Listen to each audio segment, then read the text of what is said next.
दादी हूँ, दादी सास नहीं। भोपाल शहर में मोना अपने प्यारे से परिवार के साथ रहती थी।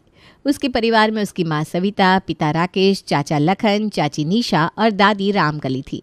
वो घर में सबसे छोटी थी, इसलिए उसका लाड़ प्यार बहुत ज़्यादा होता था। मोना, कहाँ हो तुम मोना? किसी ने मोना को देखा क्या? नहीं, मैंने तो नहीं देखा। कहीं घर छोड़कर भाग तो नहीं गई?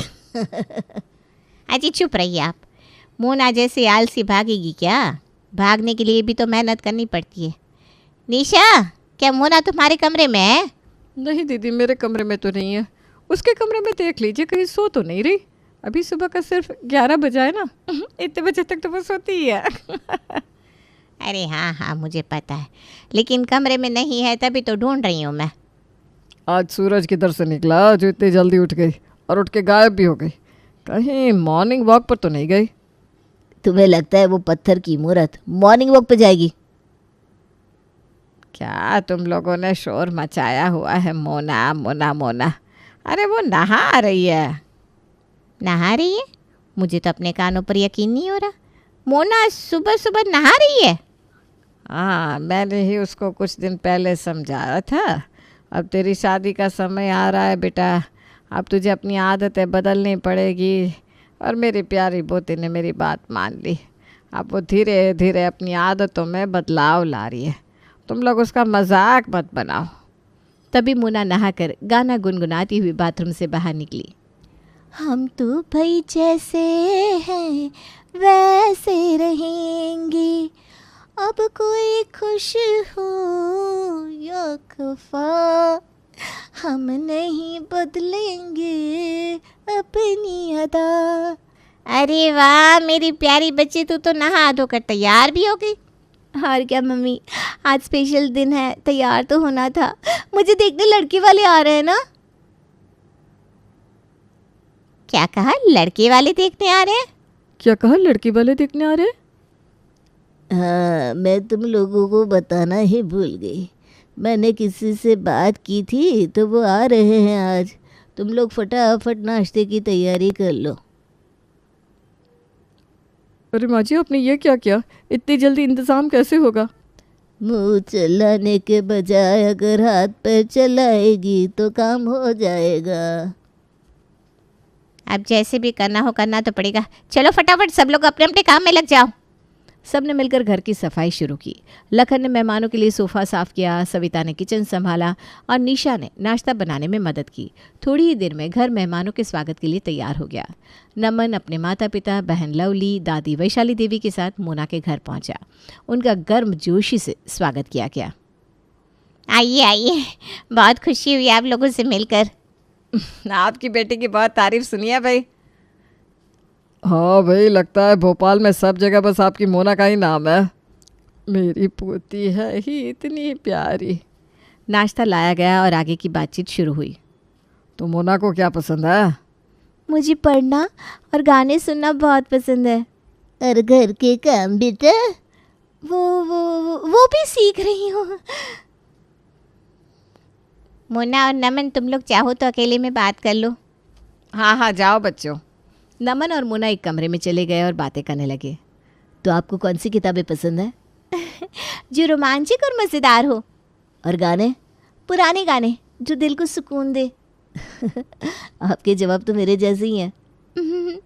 शायद इसीलिए हम क्या? नहीं, कुछ नहीं। मैं समझ गया। नमन और मोना एक दूसरे को पसंद कर लेते हैं, रिश्ता तय हो जाता है और सभी बहुत खुश होते हैं। लेकिन फिर अगले दिन मोना की चाची निशा उसे कुछ उल्टा पढ़ाना शुरू कर देती है। सुन, तेरी शादी तो तय हो गई, लेकिन ससुराल का ध्यान रखना। क्या मतलब चाची? क्योंकि सासें तो वैसे ही सख्त होती है, लेकिन तेरी तो दादी सास भी है। दादी सास? हाँ, और वो तो सास से भी 10 कदम आगे होती हैं। पुरानी सोच, पुराने नियम। सुबह सबसे पहले उठना, रात में सबसे देर से सोना, काम करते रहना। और कोई गलती हुई तो क्या? अरे तो वो तुझे सबके सामने बेइज्जत करेंगी। ये दादी सास ना एक नंबर की विलन होती है, बस ऐसा समझ ले। ओह, ऐसा क्या? और एक बात याद रखना, उनके सामने कभी गुस्सा मत करना। कहीं पता चले वो अपने गुस्से में आ गई तो सीधे तेरा तलाक हो जाएगा। नहीं नहीं, ठीक है, मैं ध्यान रखूंगी। मोना अपनी चाची निशा की बातें सुनकर पूरी तरह से सहमी हुई थी। उसका मासूम मन डर और चिंता से भर गया। उसे लगा कि उसकी चाची की बातें सही होंगी और उसे अपने ससुराल में हर कदम फूंक फूंक कर रखना होगा। वो अपने कमरे में चुपचाप बैठी सोच रही थी, तभी उसकी माँ सविता वहाँ आई। क्या हुआ बेटा, इतनी चुपचाप क्यों बैठी हो, कुछ बताओ। कुछ नहीं माँ, बस ऐसे ही थोड़ा शादी का टेंशन है। अरे शादी का टेंशन क्यों, तेरा दूल्हा तो बड़ा प्यारा है, सब ठीक होगा बेटा। मोना ने बात टाल दी, लेकिन उसका दिल अभी भी तेजी से धड़क रहा था। तभी उसका फ़ोन बजा। उसकी सबसे करीबी दोस्त प्रिया का फ़ोन था। हेलो प्रिया। हेलो दुल्हनिया, कैसी चल रही है तैयारियाँ? सब ठीक है, बस थोड़ी घबराहट हो रही है। ओहो, ये कैसी दुल्हन है जो अभी से घबरा रही है? बोलो बोलो, क्या हुआ? अरे कुछ नहीं, बस चाची ने ससुराल की बातों से इतना डरा दिया कि अब लग रहा है कि वहाँ रहना मुश्किल हो जाएगा। चाची ने ऐसा क्या कहा? मोना ने चाची की सारी बातें विस्तार से प्रिया को बताई। ओह, ये तो सचमुच डरावना है। और सच कहूँ तो शायद तेरी चाची सही कह रही है। क्या तू भी ऐसा सोचती है? देख, पुराने ज़माने के लोग सच में थोड़े पुराने ख्यालों के होते हैं। जैसे तेरी अपनी दादी है, वो थोड़ी ठीक है, पर फिर भी तूने देखा है वो कभी कभी क्या बोलती है। वैसे ही कुछ लोग ना क्या? वैसे ही कुछ लोग ना बिल्कुल वैसे होते हैं जैसे पुरानी बॉलीवुड फिल्मों के विलन सास। ख्याल रखना, क्योंकि तुझे सब सहना पड़ेगा। प्रिया की बातें सुनकर मोना और सहम गई। उसने सोच लिया कि ससुराल में उसे हर कदम बहुत सावधानी से रखना होगा। इस बीच दोनों परिवार में शादी की तैयारियां जोरों पर थीं। वक्त तेजी से गुजरा और आखिरकार शादी का दिन आ गया। शादी धूमधाम से हो गई। मोना का स्वागत उसके ससुराल में बड़े ही प्यार और गर्मजोशी से किया गया। सबने मिलकर खूब मजाक और मस्ती की। भाभी, आपका स्वागत है, लेकिन ध्यान रखना इस घर में दादी की परमिशन के बिना कुछ मत करना। हाँ, और अगर भूल से भी उन्हें गुस्सा आ गया तो तुम तो गई काम से। अरे ये लोग मजाक कर रहे हैं, दादी तो सबसे प्यारी है। अरे इन्हें मज़ा लेने दो, नई बहू को थोड़ा डराना तो बनता है। आओ बहू, आराम से बैठो, थक गई होगी ना। शादी के अगले दिन सुबह 4 बजे मोना अपनी चाची और प्रिया की बातों को ध्यान में रखते हुए जल्दी उठ गई। उसने नहा धोकर पूजा की और रसोई में जाकर नाश्ता बनाना शुरू किया। उसके चम्मच और बर्तन की आवाज़ से वैशाली देवी की नींद खुल गई। कौन है रसोई में इतनी सुबह? नई बहू होगी। इतनी सुबह? वैशाली देवी रसोई में आई और देखा कि मोना नाश्ता बना रही है। अरे बहू, ये क्या कर रही हो इतनी सुबह सुबह? दादी, मैंने नहा धोकर पूजा कर ली और सोचा नाश्ता बना लूं।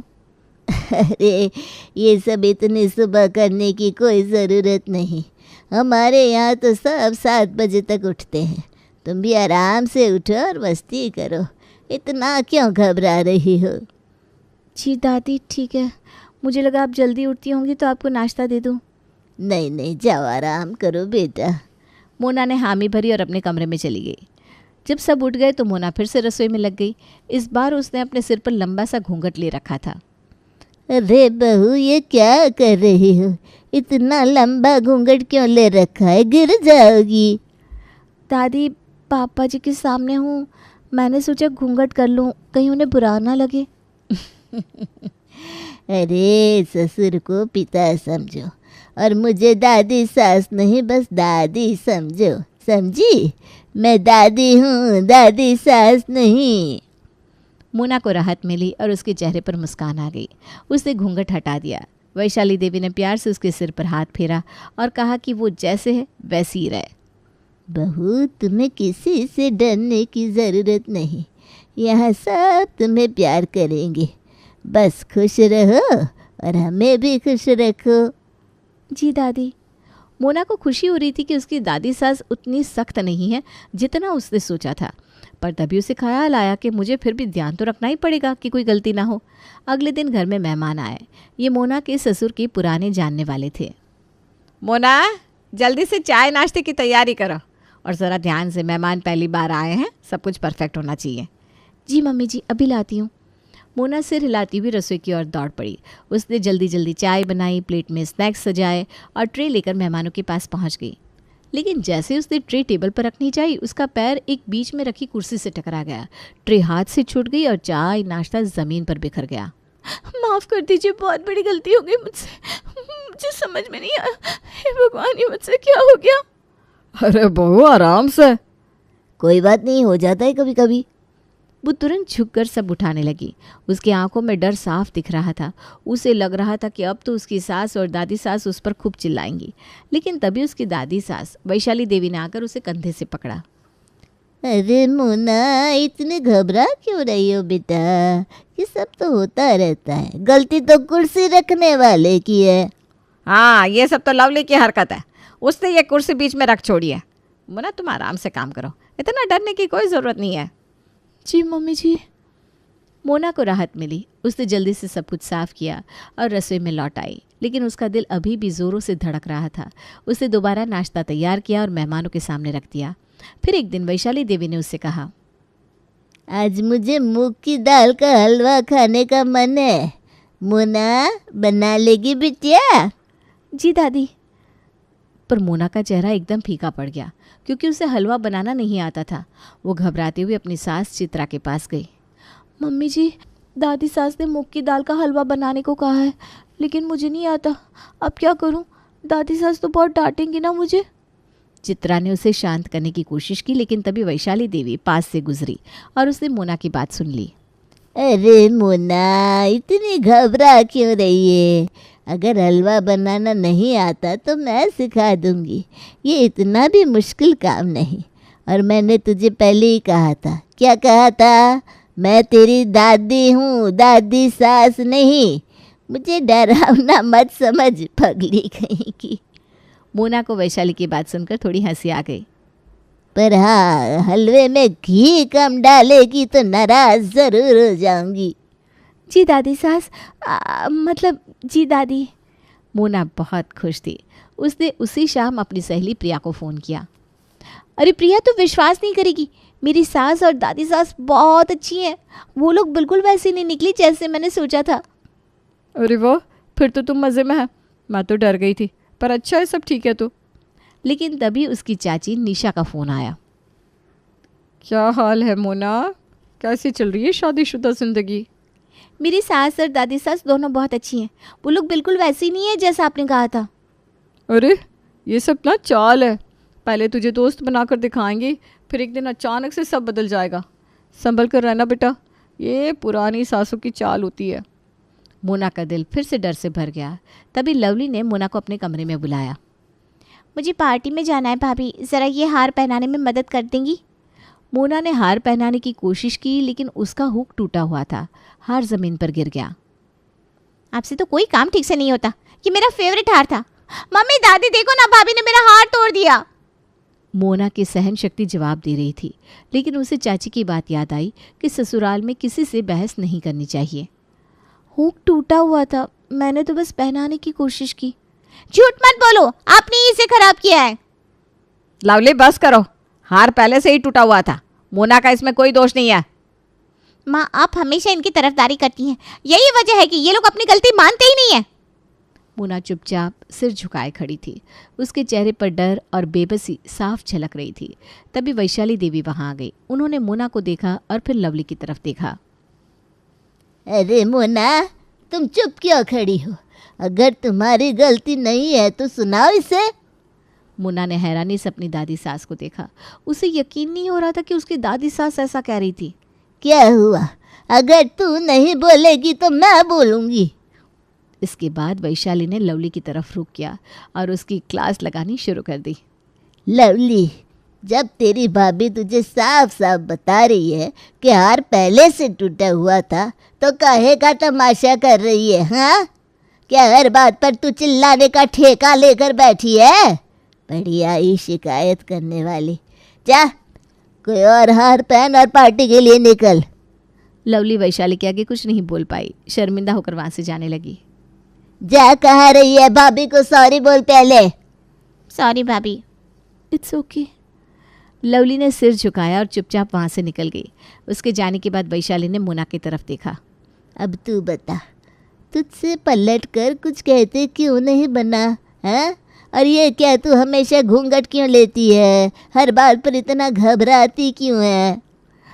वो दादी सास, मेरी चाची ने कहा था कि। क्या कहा था तेरी चाची ने? मोना ने सारी बात बता दी कि कैसे उसकी चाची ने उसे समझाया था कि दादी सास बड़ी खतरनाक होती है और हमेशा सावधान रहना चाहिए।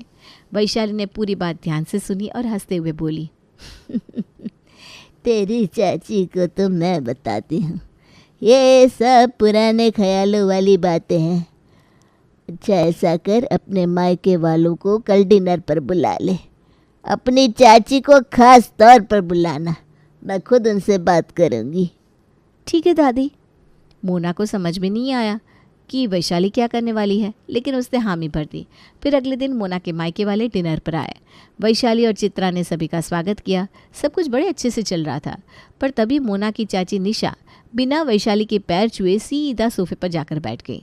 निशा, ये क्या तरीका है? आपको आपके माता पिता ने कुछ सिखाया नहीं? बड़े बुजुर्गों के पैर छूने चाहिए, और जब तक बड़े नहीं बैठते छोटे लोग खड़े रहते हैं। वो मैंने सोचा। आपने क्या सोचा? बहू को तो बड़ी बड़ी बातें सिखा रही थी, खुद के तौर तरीके देखे। बड़ी आई हमें सीख देने वाली। सभी चुपचाप बैठे थे।